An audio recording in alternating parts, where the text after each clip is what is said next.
everyone. Today I'm going to be showing you a presentation about the use of art as a means of peaceful protest. Let's get started.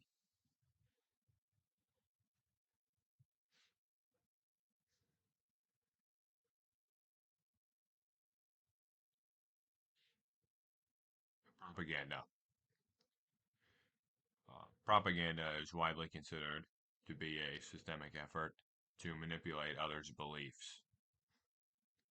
It is used to, it is done through dissemination of information, often through mass media.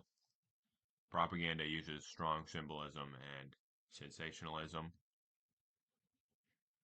Propaganda uses facts, arguments, rumors, half-truths, and lies.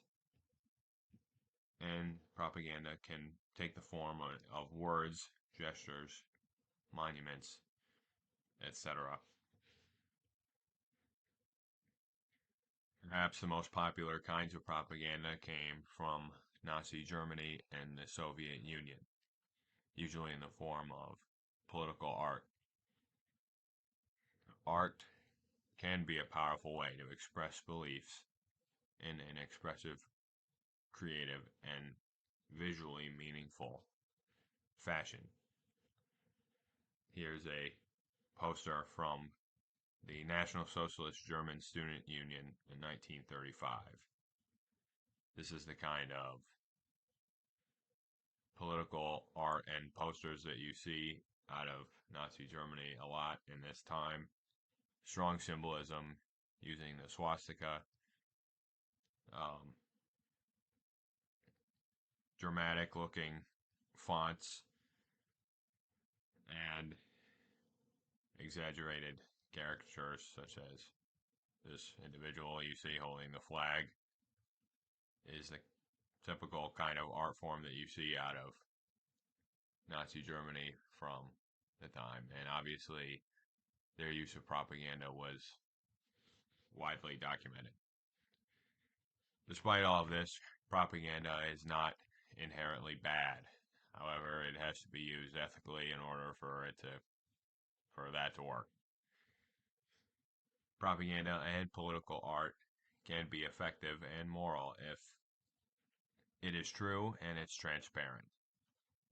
Propaganda is used all the time in modern media, usually for things such as raising awareness, education, human rights advocacy, and public health campaigns.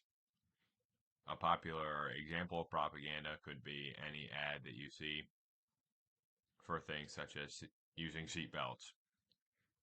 Technically, this constitutes propaganda because it is trying to manipulate you into wanting to wear seatbelts, bringing up themes such as your own mortality as the main reason to do so. This is a pretty clever advertisement from Quebec. As you can see, a seatbelt covering the date of this person's death because the seatbelt saved them, which would be an example of propaganda being used in a good way. Obviously, some people might not want to wear seatbelts, but generally, I would say most people would agree that seatbelts are safe and effective. So, another way that propaganda is used would be protest. Political art, such as cartoons like this, can rally people behind a common cause and bring awareness to prominent political issues. This cartoon was done by Carlos Latuff, who is going to be the main person being examined in this presentation. We will have more about this particular cartoon later in the presentation. Carlos Latuff was born on November 30th, 1968 in Rio de Janeiro, Brazil. He is of Lebanese descent, and this is what drove him to advocate for Arab causes in his work. He started making cartoons for publications in Brazil. However, as the internet came to fruition, he started a website where he began to publish his cartoons for activist and public outreach purposes. The main, the main themes that Latuff uses in his art are U.S.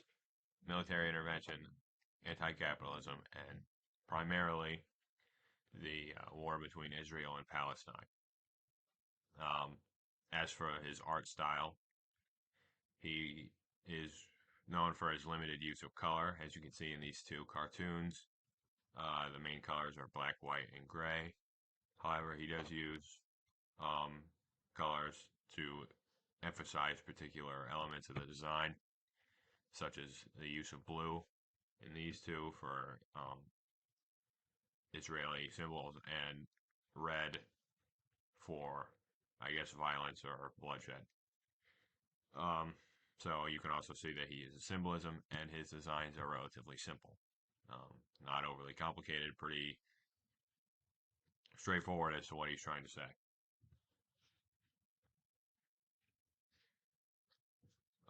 Now looking at a brief history of Israel versus Palestine, which is the primary focus of most of his artwork.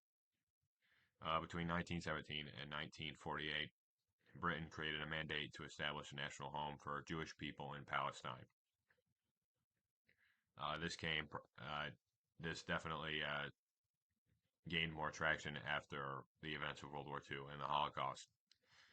In the late 1930s, the Arab revolt leaves around 5,000 Palestinians killed, many more injured and arrested. This is kind of the start of the ongoing violent conflict between uh, the Jewish and Arab population in this area. And everything really started in 1948, where an ethnic cleansing leaves thousands of Palestinians dead and hundreds of thousands displaced.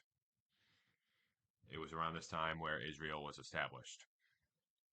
And throughout all of that time, um, basically from this point on, the Gaza Strip and Palestine have been widely affected by wars, displacement, dispute over territory, mass protests, and senseless violence. And there's been a blockade on the Gaza Strip since 2007. And of course, numerous military assaults throughout that time have killed an unbelievable amount of Palestinian people. And then we get to the United States' involvement in all of this, which is another one of the main points that Carlos Latuff emphasizes in his artwork. The United States was the first country to recognize Israel as a sovereign nation in 1948. After a 1973 war between Israel and Egypt and Syria, U.S. was led to take the lead role in future diplomacy in the Middle East. Um, the United States signed a peace treaty, or not signed, but brokered a peace treaty between Israel and Jordan. And they have tried to lay the framework for negotiations between Israel and Palestine that would establish Palestine as a proper state. Mainly, that would involve breaking up the land so that both countries could kind of exist next to each other. However, despite all of those efforts, nothing has actually happened in that regard. You know, everything has fallen through. And the United States is pretty uh, unapologetic about their unwavering support for Israel. They commit around $4 billion every year in military aid to Israel, which is obviously used in the military campaigns against the Palestinian people. And that brings us back to this cartoon. Um, it's pretty obvious that this cartoon is critiquing the hypocrisy of President Obama running on a progressive platform, yet still using many of the same imperialist strategies that Republicans would also use. This cartoon is probably a reference to Obama's activity in the Middle East and North Africa during the Arab Spring uprisings, particularly his bombings of his bombings of those countries.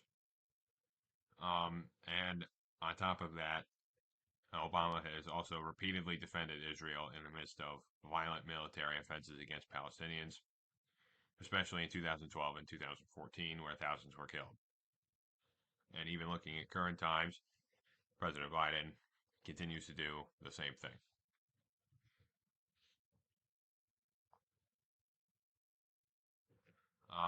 And now just looking at Carlos Latuff. He has used his art to protest geopolitical events in Palestine, Ukraine, Syria, Brazil, Sudan, and the United States. His work is widely acclaimed around the globe. His cartoons have won awards and have been featured in publications and used in public protests. However, he has also been criticized for being anti-Semitic, and you can kind of see why that would happen.